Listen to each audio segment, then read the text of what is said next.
Good morning student, BSc third year geography की कक्षा में आप सभी का हार्दिक स्वागत है।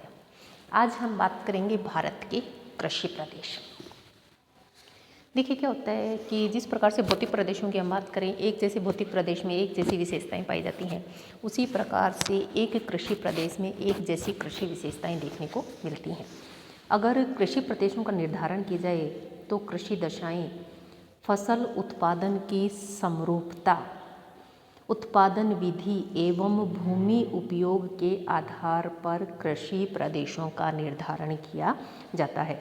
कृषि की दशाएं हैं फसल उत्पादन की समरूपता, उत्पादन विधि तथा भूमि उपयोग के आधार पर क्या किया जाता है, कृषि प्रदेशों का निर्धारण किया जाता है।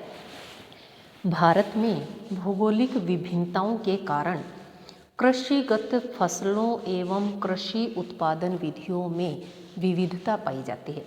कि कह सकते हैं कि भारत में भौगोलिक क्या पाई जाती है, विभिन्नता पाई जाती है, जिसके कारण कृषिगत फसलों तथा कृषि उत्पादन विधियों में भी क्या पाई जाती है, विविधता पाई जाती है।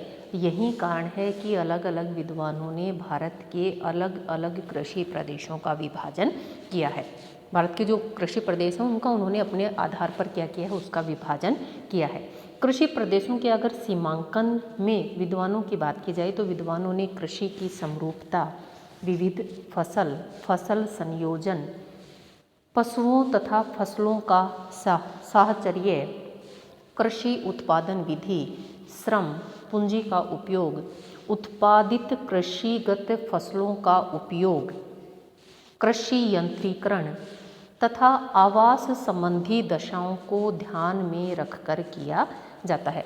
अगर पूछा जाए कि कृषि प्रदेशों का निर्धारण किस आधार पर किया, तो अलग अलग जो विद्वान थे उन्होंने अपने अलग अलग आधार माने हैं, अलग अलग आधार माने हैं। और भारत के जो कृषि प्रदेश थे, सर्वप्रथम उसको कुमारी P सेन गुप्ता ने क्या किया था, कृषि प्रदेशों का विभाजन किया था। उनकी पुस्तक थी, उस पुस्तक के आधार पर इकोनॉमिक रीजनलाइजेशन ऑफ इंडिया। सर्वप्रथम उस पुस्तक में उन्होंने क्या किया था, भारत को क्रमबद्ध कृषि प्रदेशों में उन्होंने विभाजित किया था।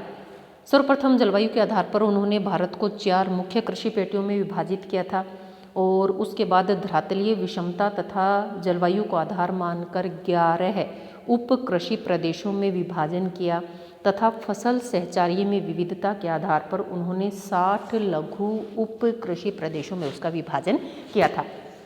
और डॉक्टर MSA रंधावा जिन्होंने क्या किया था, सर्वप्रथम अपनी एक पुस्तक लिखी थी उन्होंने 1958 में, उसके आधार पर उन्होंने क्या किया था, भारत के जो कृषि प्रदेश हैं उनका विभाजन किया था। देखिए अलग अलग विद्वानों ने उनको अलग अलग आधार माना है। कुछ विद्वान हैं उन्होंने कृषि की समरूपता माना, विविध फसलों का माना, फसल संयोजन माना, फसलों तथा पशुओं का साहचर्य, इन सभी चीज़ों को उन्होंने मुख्य आधार माना है। जबकि कुछ का मानना था कि कृषि उत्पादन विधि, श्रम पूंजी की व्यवस्था, उत्पादित कृषि फसलों का उपयोग, कि जो कृषि फसलें उत्पादित की जा रही है उनका उपयोग किस रूप में किया जा रहा है, कृषि संयंत्र तथा आवास संबंधी दशाओं को ध्यान में रखकर कृषि प्रदेशों का निर्धारण किया गया। आज हम बात करेंगे, किसकी करेंगे, डॉक्टर MSA रंधावा के अनुसार भारत के कृषि प्रदेश। डॉक्टर रंधावा के अनुसार भारत के कृषि प्रदेशों की आज हम बात करेंगे। कि रंधावा ने एक पुस्तक लिखी थी, पुस्तक कौन सी लिखी थी, agriculture and animal husbandry in India. कब लिखी थी, 1958 में लिखी थी। इन्होंने अपनी पुस्तक लिखी थी और पुस्तक के आधार पर क्या किया था, भारत के जो कृषि प्रदेश हैं उन प्रदेशों का निर्धारण किया था। आधार क्या था कि डॉक्टर रंधावा ने किस आधार पर कृषि प्रदेशों का निर्धारण किया था, प्रादेशिक भिन्नता के आधार पर, फसल उत्पादन विशेषता तथा पशुपालन के आधार पर उन्होंने क्या किया था, भारत के कृषि प्रदेशों को 5 कृषि प्रदेशों में विभाजित किया। भारत को 5 कृषि प्रदेशों में विभाजन किया था। आधार क्या था, प्रादेशिक भिन्नता, फसल उत्पादन विशेषता एवं पशुपालन। उस आधार पर डॉक्टर रंधावा ने भारत को 5 कृषि प्रदेशों में उसको क्या किया था, विभाजित किया था।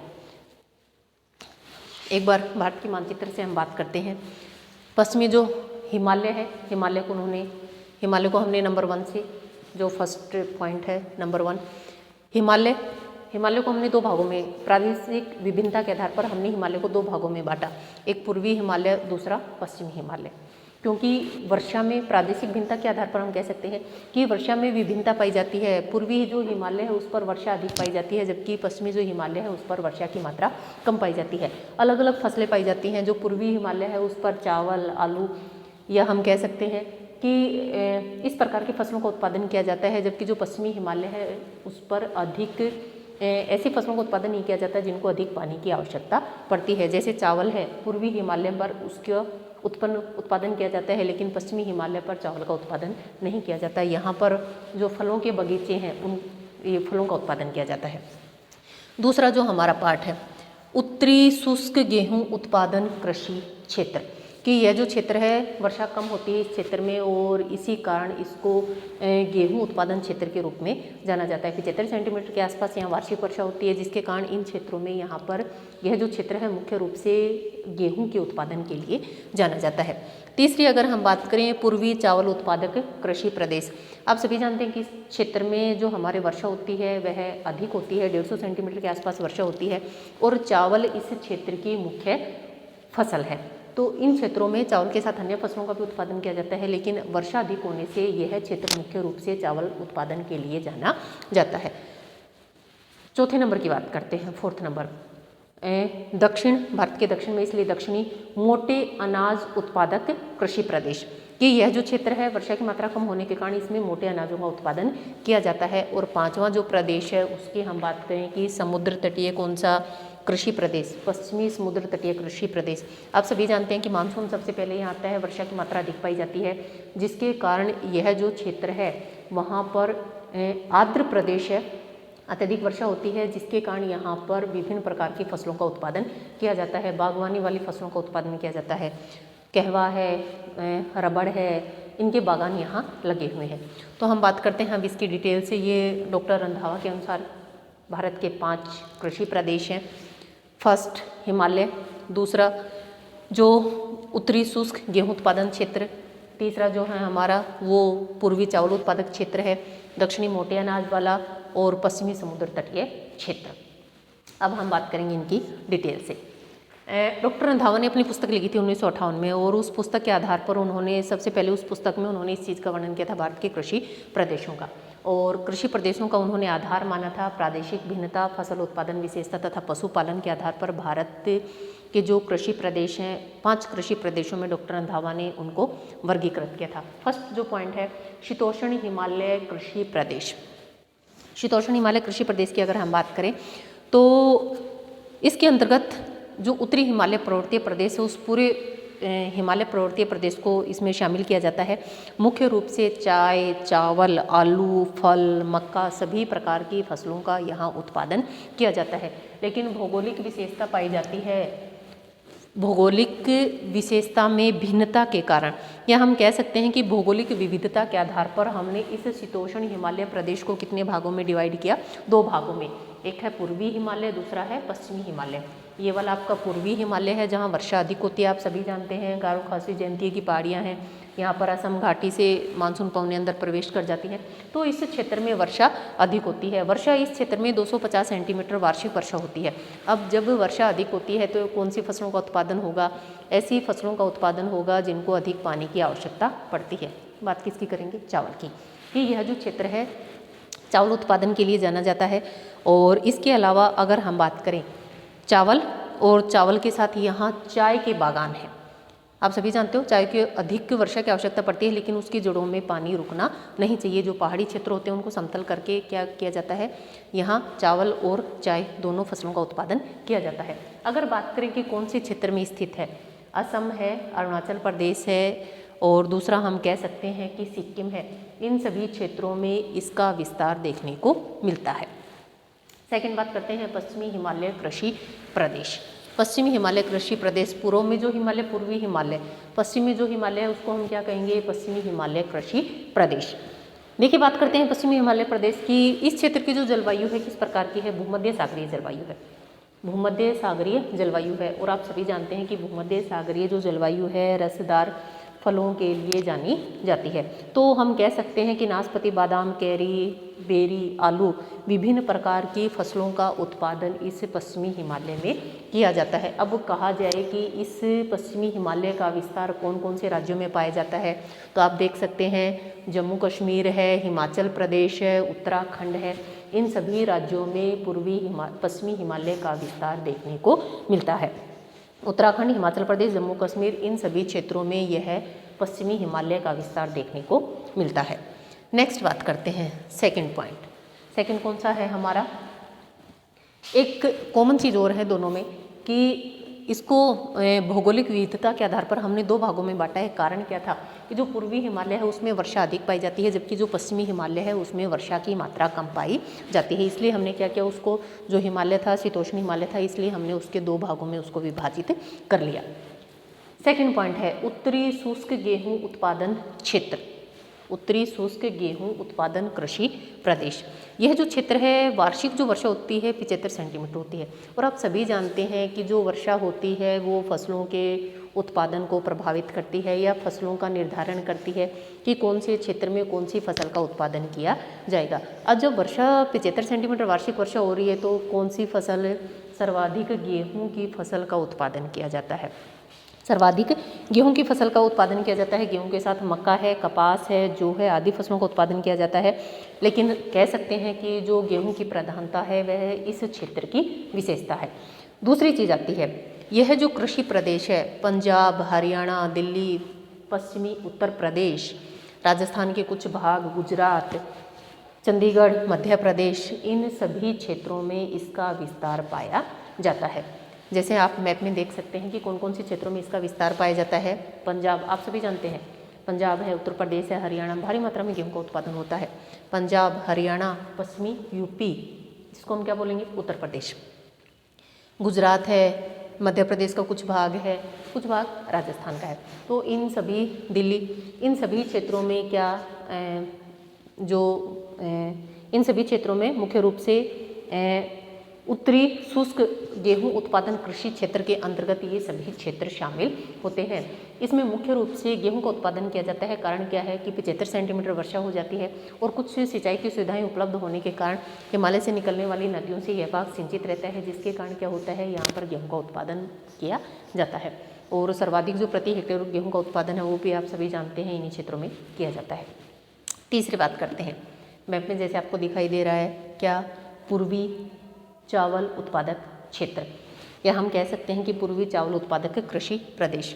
इस क्षेत्र की तुलना में इस क्षेत्र में वर्षा अधिक होती है। आप सभी जानते हैं, जैसे ही इधर आते हैं हिमालय तराई के साथ साथ इधर टर्न करती हैं, तो यह जो क्षेत्र है वह वर्षा की दृष्टि से अधिक महत्वपूर्ण है। इस क्षेत्र में पूर्वी चावल उत्पादक कृषि प्रदेश की बात करें, इस क्षेत्र में 150 सेंटीमीटर तक क्या होती है, वर्षा होती है। अब जब वर्षा अधिक होती है तो क्या, कौन सी फसलों का उत्पादन किया जाता है, मुख्य रूप से चावल लिखा ही हुआ है, पूर्वी चावल उत्पादक क्षेत्र, तो चावल का तो उत्पादन किया ही जाता है। चावल के साथ साथ इस क्षेत्र में अगर हम बात करें, जूट है। पश्चिम बंगाल किसके लिए जाना जाता है, जूट उत्पादन के लिए। पश्चिम बंगाल, बांग्लादेश किस चीज़ के लिए जाने जाते हैं, जूट उत्पादन के लिए। चावल है, जूट है, गन्ना है, चाय है तथा अन्य गौण फसलों का भी यहाँ पर उत्पादन किया जाता है। अब बात आती है कि इस जो क्षेत्र है इसका विस्तार कहाँ पाया जाता है। इस क्षेत्र की विस्तार की बात करें तो उत्तरी पूर्वी राज्यों में इसका विस्तार पाया जाता है। उत्तरी पूर्वी राज्यों की बात करें, पश्चिमी बंगाल है, बिहार है, पश्चिमी पूर्वी उत्तर प्रदेश है, झारखंड है, छत्तीसगढ़ है, आंध्र प्रदेश है, उत्तरी पूर्वी तेलंगाना तथा उत्तर प्रदेश के पूर्वी भाग, ये सारे भाग इसमें शामिल है। जितने भी स्टेट इसमें आते हैं वो सभी इसमें शामिल हैं। पश्चिमी बंगाल, बिहार, पूर्वी उत्तर प्रदेश, झारखंड, छत्तीसगढ़, तेलंगाना, मतलब ये सारे जितने भी क्षेत्र हैं वो किस में आते हैं, पूर्वी चावल उत्पादक क्षेत्र, जहाँ पर 150 सेंटीमीटर तक वार्षिक वर्षा होती है। चावल के अतिरिक्त अन्य फसलों का भी उत्पादन किया जाता है। गन्ना है, और गन्ना के अलावा जूट है, चाय है, इन सभी फसलों का उत्पादन यहाँ पर किया जाता है। नेक्स्ट बात करेंगे दक्षिणी मोटे अनाज उत्पादक क्षेत्र। यह जो क्षेत्र है इसमें वर्षा की मात्रा कम पाई जाती है, 50 से 100 सेंटीमीटर वार्षिक वर्षा पाई जाती है।